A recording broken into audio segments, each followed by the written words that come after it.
fair. So what we're going to do today is we're going to talk to a couple of organizations in the local community that are currently hiring, because we know that folks are looking for jobs. There's been layoffs, there's been furloughs, and we want to make sure that we are helping the community by matching up the resources that are available to people who really need those resources. So we're excited to do this. It's our first time. I know we were a few minutes late because we had some technical issues. It was a user error on my part, but we figured it out. So we're excited to get started. So we're going to start with Lisa Nitch, who is from House of Ruth, Maryland. So Lisa, tell me a little bit about House of Ruth, Maryland. Yeah, House of Ruth, Maryland is a comprehensive service agency that serves victims of intimate partner violence, their children, and their families. So we take a whole family perspective. We've been around for over 40 years, starting in 1977. We're Baltimore based, but we have 13 service locations around the state of Maryland. So what kind of jobs does House of Ruth, Maryland have available right now? Yeah, we have a tremendous variety of positions available. It's really exciting. We've got a therapist position, a full-time child and family therapist position in Baltimore City available. We have a family therapist position that's available. We're recruiting for Prince George's County. So that's great in our other service location. But we also have other unique positions people don't think of necessarily when they think of House of Ruth, like group facilitators for our intervention programs that work with abusive partners. We have a staff accounting position. It would be great to get a new accountant on our team. And then we have a resident advocate and an operations assistant. And those positions work more in our residential setting with survivors and children. So with the pandemic, obviously folks aren't able to do interviews in the regular process. So how is House of Ruth, Maryland working through the interview process right now to actually, and are you actually bringing people on board? We are. In fact, we've already onboarded a few new employees here at House of Ruth, Maryland. Our services are fully open. So as we have turnover and our positions open up, we need to get them filled. So yeah, we're doing virtual interviewing. We're doing a lot of, for those positions that wouldn't be coming in person. But some of our positions we're hiring for active on-site. So for example, our resident assistant will be working in our emergency shelter. Great. And, I work at House of Ruth, so I can answer some of these questions.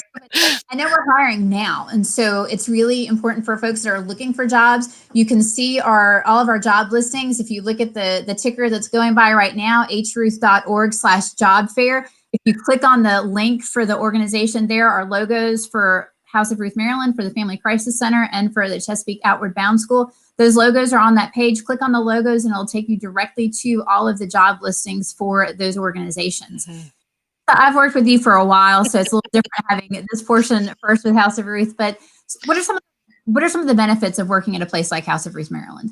House of Ruth is a robust organization. We have 140 staff. I think people don't understand sort of the scope of our organization, and there's a lot of variety.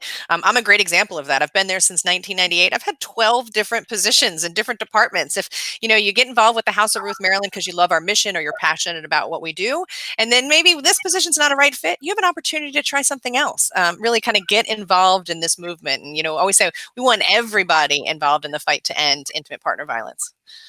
Right. And House of Ruth, Maryland is not just Baltimore City, Baltimore County. We also have offices in Prince George's County and Montgomery County. So there are positions available throughout the state, which is really exciting. Well, Lisa, I'm going to ask you to stay with us, but I want to talk to some of our other guests. Absolutely. Following along on Facebook, please comment. We'll see those comments. And if you have questions, please post those questions so we can respond to those questions as we go. Yeah. All right. Lisa, continue to hang out with us and we'll be back a little bit. But for now, Elena, I'm going to ask Elena to join us. Elena is with the Family Crisis Center. And Elena, can you tell us a little bit about the Family Crisis Center? Sure. Well, first, thanks for having us at the job fair today. It's exciting to figure out as we all kind of navigate how we shift our work to remote. Same here on our end. Hiring never really stops. Recruitment certainly never stops. So being able to find an outlet to do that virtually is really wonderful. So Family Crisis Center of Baltimore County has been around for over 40 years. It started in 1979 and it's emerged as a grassroots organization with a mission of interrupting violence, navigating conflict with families. And we are a comprehensive service provider for victim services and services for those who have been identified as perpetrating violence. We have a shelter program. We have a 24-hour hotline.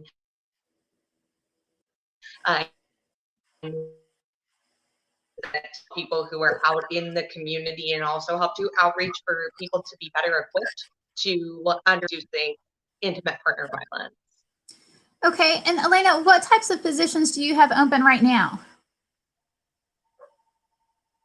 So right now, our positions that are open are in our shelter program, and they are resident advocate positions, both part-time and full-time position available for resident advocates. So that resident advocate position has the role of helping support both children and parents who are in the emergency shelter program, helping them meet their daily needs, helping maintain the safety and the cleanliness of the space so that we maintain an environment that it allows people to have kind of a safe haven. Okay, and one of the same questions I asked Lisa, how are you handling the hiring process right now during the pandemic? What does that look like for Family Crisis Center? Sure. So some elements haven't changed. The kind of getting in resumes, getting in cover letters, all that good stuff was already done electronically primarily, and the reviewing of that is still being done by that staff. But we are doing interviews through Zoom, through other virtual settings, and then, taking some of our forays like you all into participating in virtual job fairs, and in that work of trying to find the right fit for the right positions. Great. And so tell me, what's great about working at the Family Crisis Center? What do you love about being there? Yeah, I think that the Family Crisis Center has a unique positioning because it is a grassroots organization and it grew out of the Southeast Baltimore County community. So it's been very embedded in that local community for a long time. I also think that there's a lot of investment in the advancement of staff in their own professional and personal goals. So being a small nonprofit, we know that that won't always be with us, but there's always the challenge to what are you doing now? What do you want to do to make yourself better and more competent as a worker? And where do you see that long-term professional trajectory for yourself? Great. And so what would you tell job seekers that are potentially interested in the Family Crisis Center? What would you tell them to do now? Yeah, so I think the next steps, thankfully we have that total link for all of the participants today. So being able to check that out and seeing our postings that are current, it's always helpful to understand as when you're seeking a job with a nonprofit, how you connect to this mission, why this is important to you. So we ask people to do a cover letter, and I'd encourage them to really just think about what makes this mission actually important to you, and so much so that you want that to be on up for your career path. Mm-hmm. Great. Well, any closing thoughts, Elena? And I'll ask you to stick around like I did Lisa, and we'll bring on our next guest. But I do want to remind folks that are watching, you can get a link to all of the job listings if you go to hruth.org/job fair and click on the logo for the agency. That'll take you directly to the website for that agency with all of their job listings so you can see what's available and where you might be a good fit. All right, so next up, let me hide everyone and join our next guest. So our next guest is with Chesapeake Outward Bound School. So Risa, tell me about the school. Tell me what you do. Yeah, so Outward Bound Chesapeake Bay is an experiential education school based in Leakin Park in Baltimore. And we take students and adults primarily in Baltimore on expeditions where we teach them resilience through the outdoor context. We also do a lot of different leadership day programs through our base and Leakin Park. Great. And so what types of positions do you have open right now? We have an instructor apprenticeship job where you support and shadow instructors who lead expeditions, wilderness-based expeditions, as well as different day program facilitation through our ropes courses. Okay, and so what does a career path for somebody who takes this apprenticeship, what does this look like? What does it look like as they get started and for the future for them? Yeah, great. So they are on the track to become a full-time lead instructor, where you would be taking students into the wilderness context and giving them an experience where they're challenged, and also learning a lot about themselves and each other and how to be a compassionate leader to individuals around them. We also have day programs where if the expedition really isn't something that you're interested in, you work with different organizations that come to the park and you teach them about leadership, communication, and just like being a better person and how you can work on yourself and with other people. Great. Now I'm going to ask you the same question I asked Lisa and Elena. What's great about where you work? Why would someone want to come work with you? We have an incredible community of staff.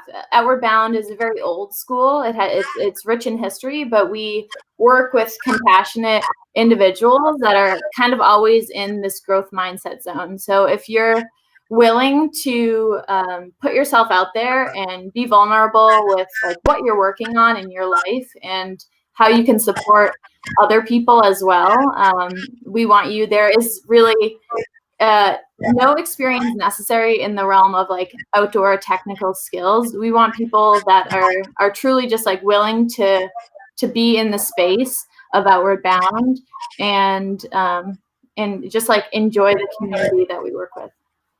Great. Now, what would be the next steps for a person that was interested in applying for the apprenticeship, and what does the time frame look like for that? Yeah, so with the seasonal apprenticeship, we're sort of always hiring on a rolling basis. So sending in a resume and cover letter to me. My name is Rice, and I'll send you through some interview process. And with COVID, we are still interviewing. We're still moving forward. Definitely taking on new people and training through like Zoom.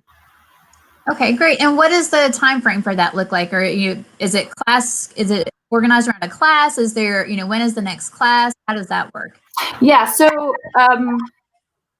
we hire seasonally, but we're constantly hiring. So if like one seasonal start date doesn't work out with your schedule, that's okay. But we're currently bringing on new apprentices for the fall season, and then we'll be hiring for the spring season as well.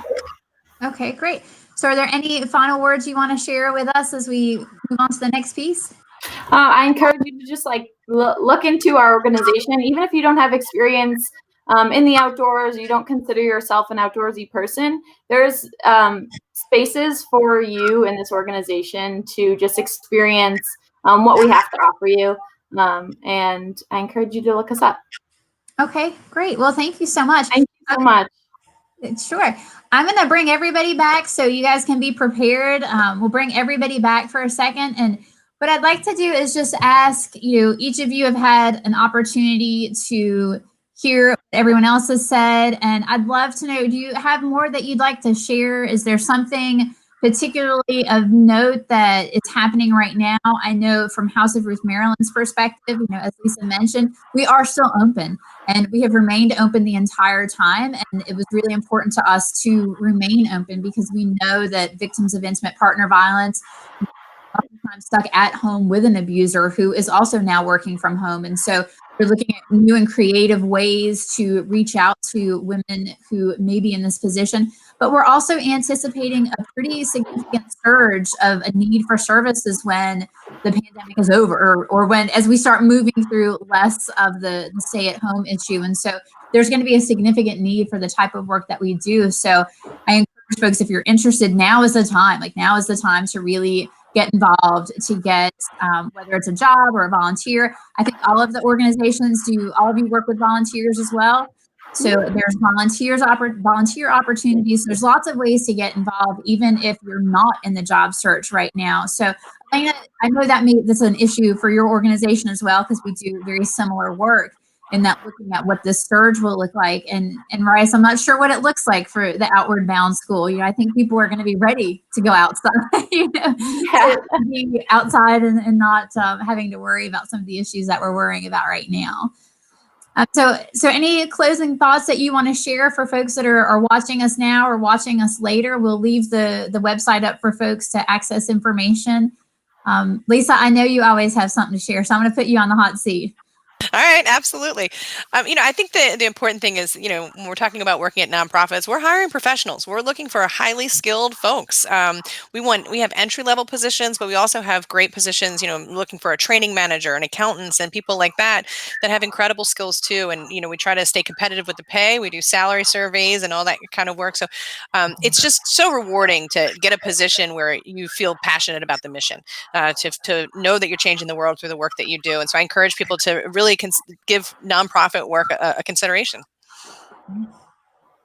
And we're hiring now. That's the important thing. Like we need people to start, yesterday Yeah, if possible. I think it's a great point you made about the surge. We're fully expecting, and I know we're not alone. Many nonprofits like ours are expecting a surge in demand on services as soon as the shelter-in-place order ends.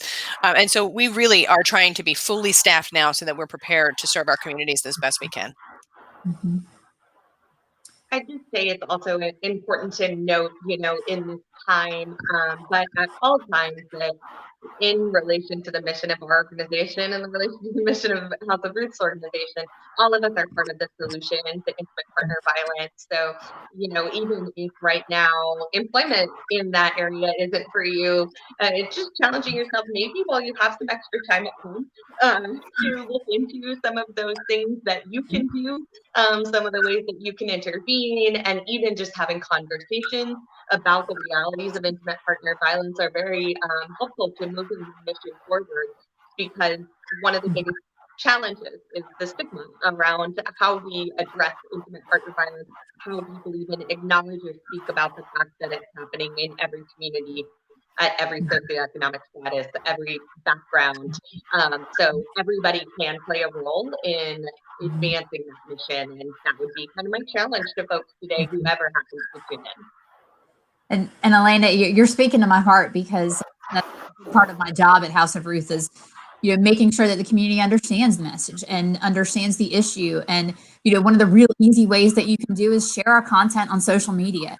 That is a really easy way because it does a couple of things. One, it shares our message so that people get the information they need. But the other thing is it lets your friends and your family and your network know that you're a safe space to go for help if they need help. They know that you understand the issue, and you also may just be giving somebody a piece of information that they didn't have before, that they need to reach out. They didn't know where to go or who to help, who would help them. And so by sharing that content, you're telling them where to go for help. And so it's really important. And there's really small things that you can do to support the work that we're doing, and just sharing the message, and talking to your friends and letting folks know that you are a safe place and a safe person to reach out to if they need help. So anything else before we wrap this up? This is kind of exciting. It's our first job fair. We're going to see how this goes, and we will. It'll obviously be on Facebook as we move through the day. Once the live is shared, it is being recorded, so we'll have that recording available on other platforms later in the day. So it does take a little while for the processing to happen, and then we can subsequently download, upload, do those sorts of things. But we are looking at, we'd love feedback. If you think this was great, let us know, because we are talking about, how do we do this again? Should we do this again? Is it helpful to the community to get that out? We had planned to do this in person, because this is this Baltimore Ceasefire weekend, and this was part of what we wanted to do as part of the ceasefire at our Community Engagement Center. But obviously that was not going to happen this weekend. So we wanted to be involved and engaged in other ways. And so we know that particularly the Baltimore City community is being hard hit by this, and we want to make sure that people who are looking for jobs have the resources of the job listings that are available, and to get that information out into the community. So thank you so much to Lisa and Rice and Elena for joining us today, and for your organization supporting this. We're really excited, and more to come. So thank you so much, and we hope everybody is safe, healthy inside, and stays warm this weekend. Take care, everybody. Bye. Can't wait for Ruth's repeats to reopen. Yay! So because Rice mentioned that, let me say that real quick. So the House of Ruth Maryland has 2 retail outlets, and I promise I did not pay Rice to say that. You did it. Ruth Repeats, which is located in our Community Engagement Center at 2521 North Charles Street. And that is a resale shop that's mostly a thrift store. We have some fabulous clothes. I bought a beautiful winter coat there for $15 over the winter. Yep. Super exciting. So if you like to save the environment by not buying new and love vintage clothes, this is really the place for you. There's super fun things in there. I don't think there's anything in the store that's more than $20. So it's great if you're a college student. Micah Hopkins, I'm looking at you. Ruth's Closet is our other retail outlet, which is located in Owings Mills, and it's on Reisterstown Road. It is fabulous. So Ruth's Closet is for our professionals who are looking for fabulous finds at a very low price point. We have furs. I actually know that we are getting some more furs today, actually, that will be going in the store later this fall. So that's really exciting news. We are ready for summer as soon as we can open those doors. But I have to tell you, the last time I was in Ruth's Closet, there were 2 Versace suits. They were not my size, sadly enough, because I probably would have bought it just to say that I had a Versace suit. I thought I got it anyways just to have it. So, I could say I had one. Near the retail value, and that's what's really exciting. We've got a lot of really high-end merchandise, handbags, boots, shoes, suits at a wonderful, wonderful price point. And it's great for young professionals just getting started, or if you have an eye for fashion but not the budget for it, we're the place to shop. So Rice, thank you so much for that plug. Yeah. But I should say we are looking for a store manager for Ruth's Closet. So for anybody that's in the retail industry and interested in making a shift and doing nonprofit work and retail work, we're the place for you. So we'd love to talk with you. So Rice, thank you. I appreciate that. Yeah. I will send you some money later. Right. I couldn't have planted that any better. I appreciate that. But thank you so much for joining us today. And we'll be sharing this and tagging your organization so your networks will see this as well. But thank you so much. And we look forward to doing it again. Have a great weekend, Baltimore. Thank you. Thank you.